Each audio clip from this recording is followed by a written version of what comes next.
शरदं श्वं शौ वरणियो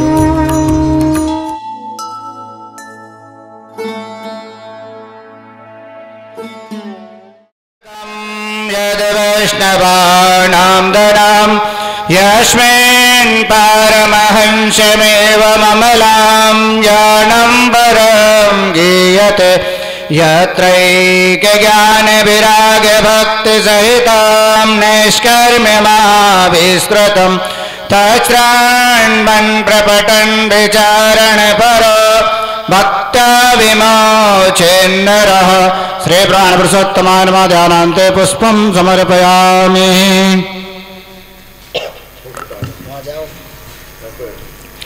हरि ओम। श्री सुखमणि चरण कमलेभ्यो नमः। ध्यानम्। ओम यं प्रवदन्तवनपेतमपेतकृत्यं देवायनो विरह कातरया जिह्वा पुत्रेति तन्मयतया तर्वो विनेदो तं सर्वभूतहृदयं मुनिमानतोऽस्मि। ओम निगम कल्पतरोर्गलितं फलं सुखमुखादमृतद्रवसंयुतं पिबत भागवतं रसमालयं मुहुरहो रसिका विभावुकाः। श्री सुखमणि चरण कमलेभ्यो नमः। ध्यानान्ते पुष्पं परिधापयामि। सुखदेव जी के चरणों में पुष्प छोड़ दीजिए, यहीं से यहीं पे चढ़ा दो उनके निमित्त। पुनः हाथ में अक्षत पुष्प लेंगे। श्री वृंदा देवी का ध्यान करेंगे, तुलसी मैया का।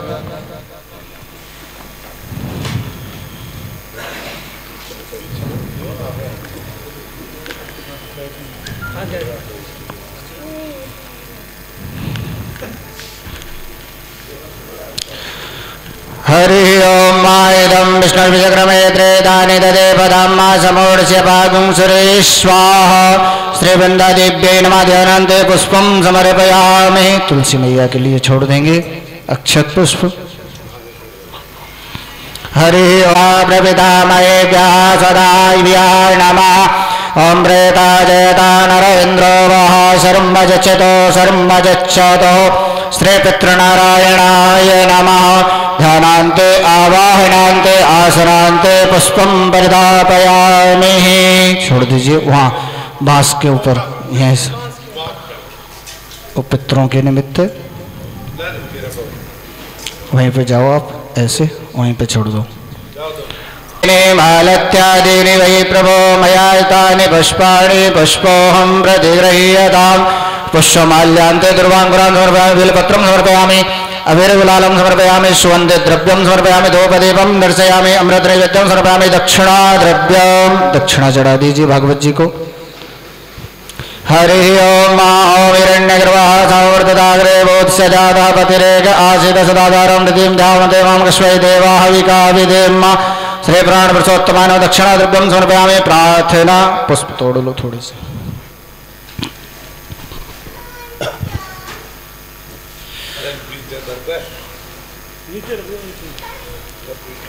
हरि ओम। मां कांते सीता भगवत भगवान के पास प्रणाम कर लीजिए।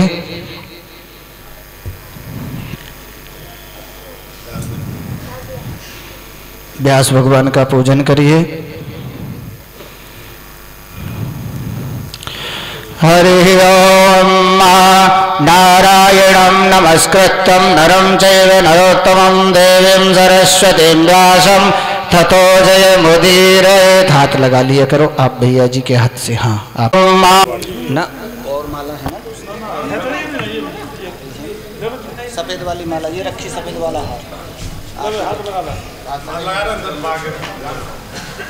हरि ओम। माल्यादीनि सुगन्धेनि मालत्यादीनि वै प्रभो मया रतानि पुष्पाणि पुष्पोऽहं प्रतिगृह्यताम्।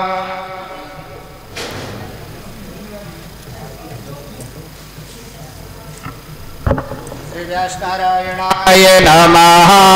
पुष्पमाल्यं समर्पयामि। पुष्पमाल्यान्ते दक्षिणा चढ़ाओ। कुछ दक्षिणा अर्पण करोगे ना व्यास जी को, दक्षिणा अर्पण करिए। हाथ जोड़ के प्रार्थना करेंगे व्यास भगवान से। हे व्यास नारायण, हम पर, हमारे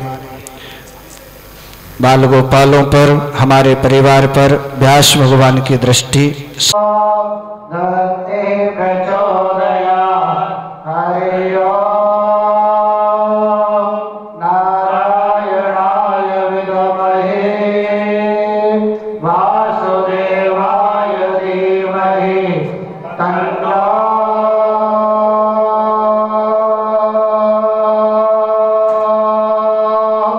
श्री विष्णु प्रचोदयात् हरि ओम्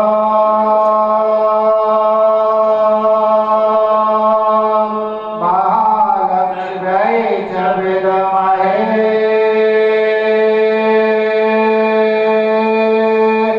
विष्णुपत्न्यै च धीमहि तन्नो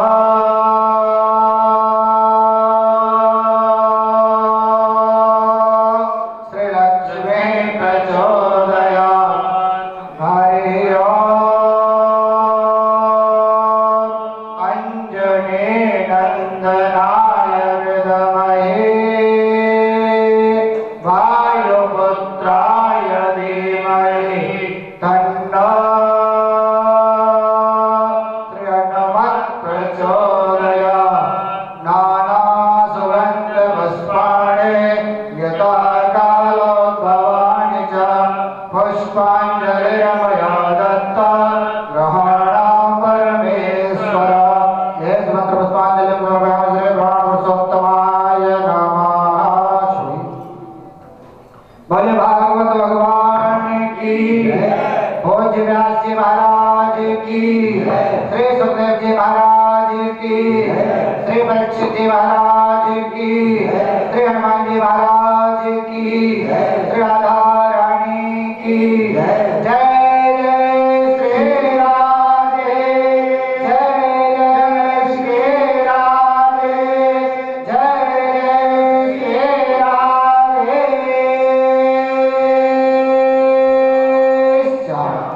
सभी भक्त की माताएं तान बैठे पूज किया जा रहा है। 5 वर्ष के बालक ध्रुव वन में तपस्या करने के लिए गए।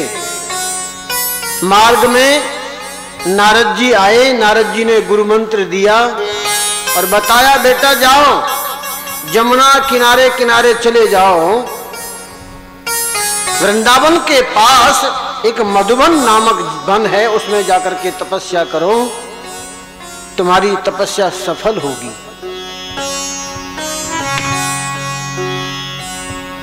ध्रुव जी मधुबन में आए और ध्रुव जी ने अपनी आराधना आरंभ की। पहला महीना 3-3 दिन के अंतर से 3-3 दिन के अंतर से शरीर निर्वाह के लिए कैथ के फल और वेर के फल खाकर के व्यतीत किया। और दूसरा महीना 6-6 दिन के अंतर से सूखे पत्ते खाकर के व्यतीत किया।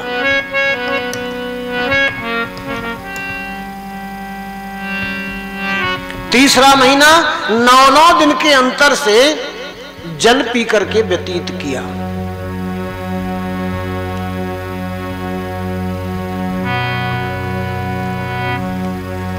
साधना बहुत कठिन होती है।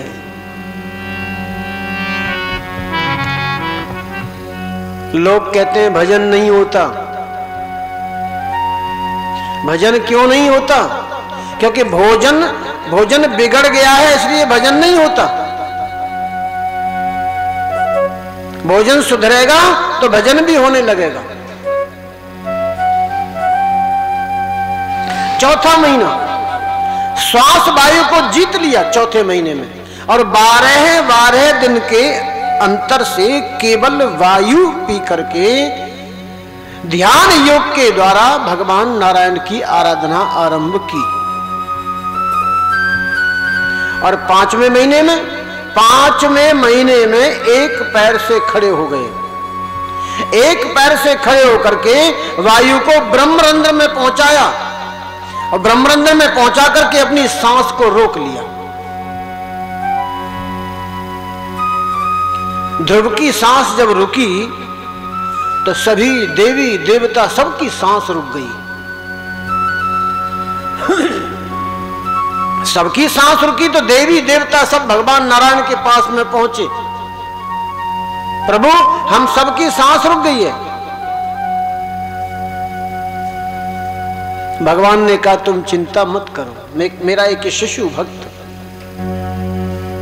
वृंदावन के निकट मधुबन नामक वन में कठिन तपस्या कर रहा है।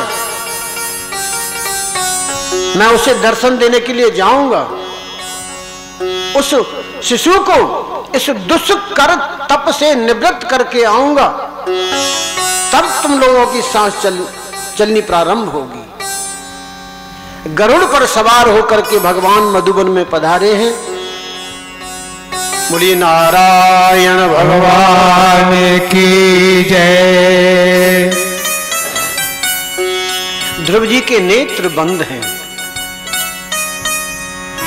और भगवान मूर्तिमान होकर के ध्रुव जी के सामने खड़े हैं।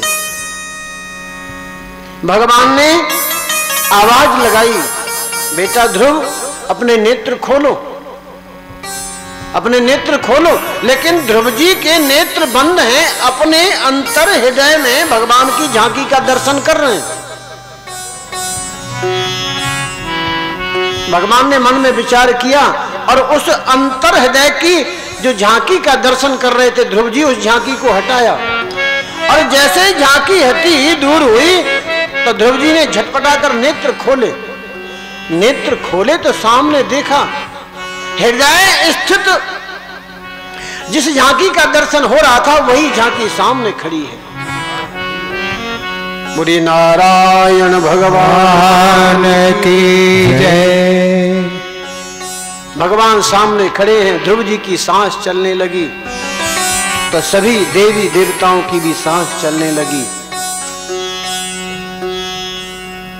ध्रुव जी मौन खड़े हैं, चुपचाप खड़े हैं। ध्रुव जी को देख करके भगवान हंस रहे हैं, हंसने लगे। ध्रुव फिर भी चुपचाप खड़े हैं, कुछ बोल नहीं रहे, ऐसे देख रहे हैं भगवान की ओर कि भगवान से लिपट जाएंगे। अच्छा, बोले भी क्या? अभी 5 वर्ष के बालक हैं, बोलना कुछ जानते ही नहीं है। मन में तो है कि मैं भगवान की स्तुति करूं, लेकिन 5 वर्ष के बालक हैं, बोलना जानते नहीं है, स्तुति करना जानते नहीं है। सर्वांतर्यामी भगवान श्री हरि ध्रुव जी के मन की बात को जान गए। भगवान का जो वेदमय शंख है ना, वो शंख भगवान ने ध्रुव जी के गाल से छुआ दिया। और जैसे ही भगवान का वेदमय शंख ध्रुव जी के गाल से स्पर्श हुआ, ध्रुव जी को वेदमयी दिव्य वाणी प्राप्त हो गई और ध्रुव जी ने भगवान की स्तुति की। योऽन्तः प्रविश मम वाचमिमां प्रसोप्तां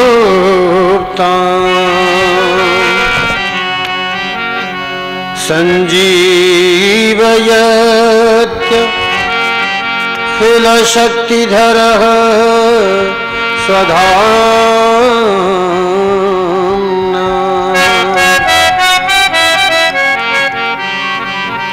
अन्यांश हस्तचरणश्रवणत्वगादीन् प्राणान् नमो भगवते पुरुषाय तुभ्यम्। हे प्रभु, आप तो सर्वशक्तिमान हैं। आप ही मेरे अंतःकरण में प्रवेश करके मेरी इस सोई हुई वाणी को सजीव करते हैं।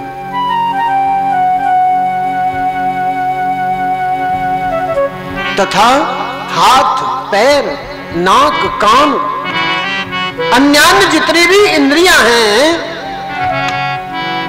उनको आप ही तो चेतनता देते हो। मेरे प्राणों को आप ही तो चेतनता देते हो। मैं आप अंतर्यामी भगवान को प्रणाम करता हूं। ध्रुव जी ने भगवान की स्तुति की। भगवान ने कहा, बोलो ध्रुव, क्या मांग रहे हो, क्या चाहते हो? ध्रुव जी ने कहा, भगवान आपसे क्या मांगूं, आपके दर्शन हो गए। आपके दर्शन करने के पश्चात अब कुछ मांगने की इच्छा नहीं रही है। केवल एक ही वरदान दे दो कि सदैव आपके चरणों की स्मृति बनी रहे, कभी आपके चरणों की विस्मृति ना हो। भगवान ने कहा, अच्छा।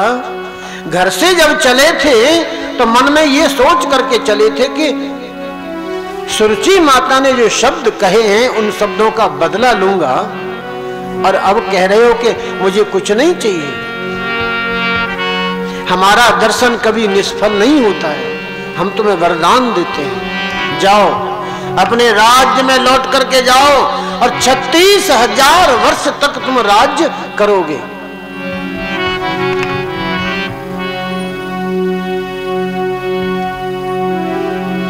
इसके बाद तुम्हें ध्रुवलोक की प्राप्ति होगी, जहां सप्तर्षियों के सहित समस्त तारामंडल तुम्हारी परिक्रमा किया करेगा। इतनी कह करके भगवान अंतर्ध्यान हो गए। बोलिए नारायण भगवान की जय। श्रीमद् भागवत महापुराण की जय। अब अपने पिता की राजधानी के लिए राजा उत्तानपाद ने जब सुना कि मेरा पुत्र ध्रुव भगवदीय होकर के भगवान के दर्शन करके लौट रहा है, तो महाराज उत्तानपाद अपने पुत्र ध्रुव की अगवानी करने के लिए आए हैं। अपने राज्य की सीमा जहां थी ना, उस सीमा पर हाथी, रथ, घोड़े अनेक सेना को सजा करके ले गए हैं स्वागत के लिए, आगत के लिए।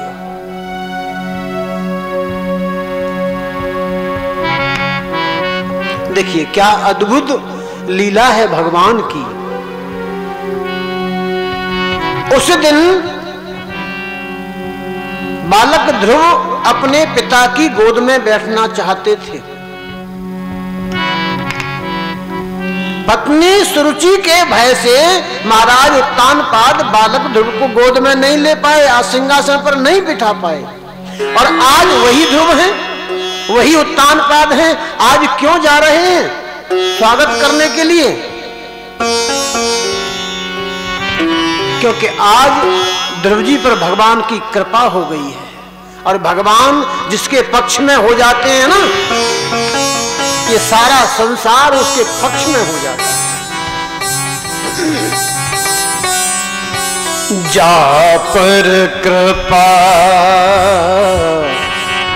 राम की होई,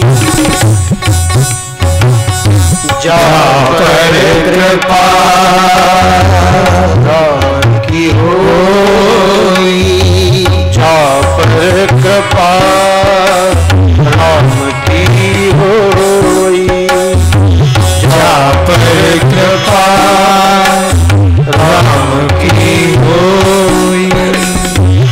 ता पर कृपा करे सब कोई, ता पर कृपा करे सब कोई, ता पर कृपा करे सब कोई, ता पर कृपा करे सब कोई, जा पर कृपा राम की होई, जा पर कृपा राम की होई, जा पर कृपा राम की होई, जा पर कृपा राम की होई।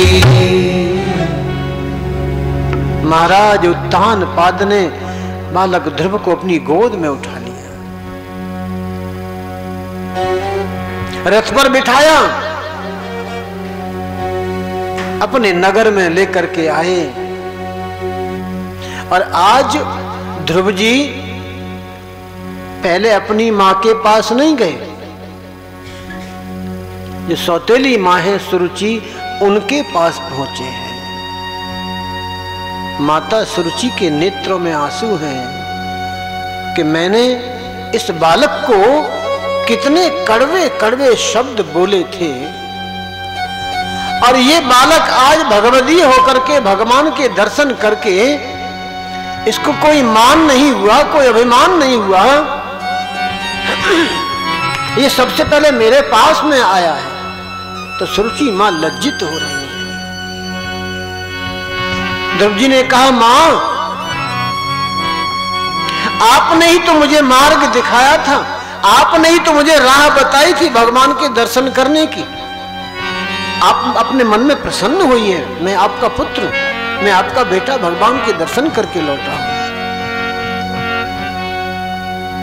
फिर अपनी माता के पास में गए हैं, सुनीति माता के पास में। सुनीति मां के नेत्रों से अश्रुधारा बहने लगी है। पुत्र को गोद में लिया, पुचकार रही है, प्यार कर रही है। श्री सूत जी कह रहे हैं, सौनक जी, भगवान के दिव्य वरदान के अनुसार ध्रुव जी ने 36,000 वर्ष तक राज्य किया। अंत में उन्होंने ध्रुवलोक को प्राप्त किया।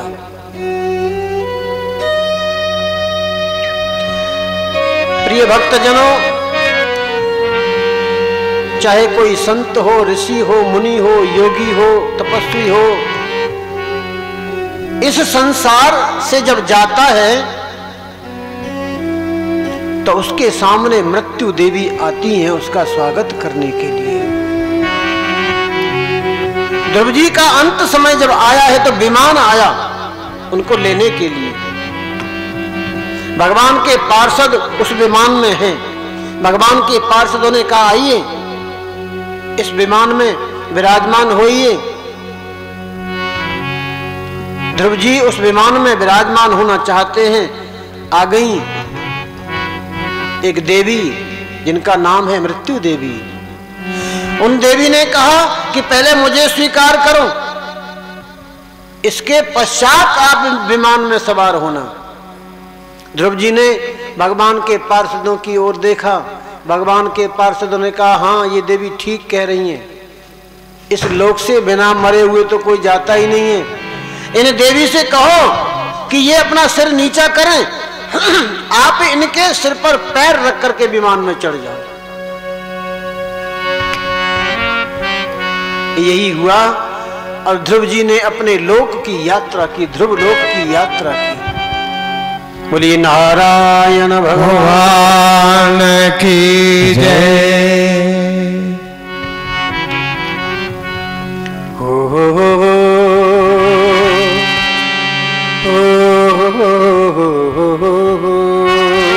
का शिकार सबको होना पड़ता है और ये होनी कब आ जाएगी इसका कोई निश्चित समय नहीं है, एक पल की खबर नहीं है। कब ये आ जाएगी और झपट्टा मार करके ले जाएगी। हो के रहे रे होनी, हो के रहे रे, इसे झूठ न जानो, इसे झूठ न समझो, जिसे जोगी कहे रे।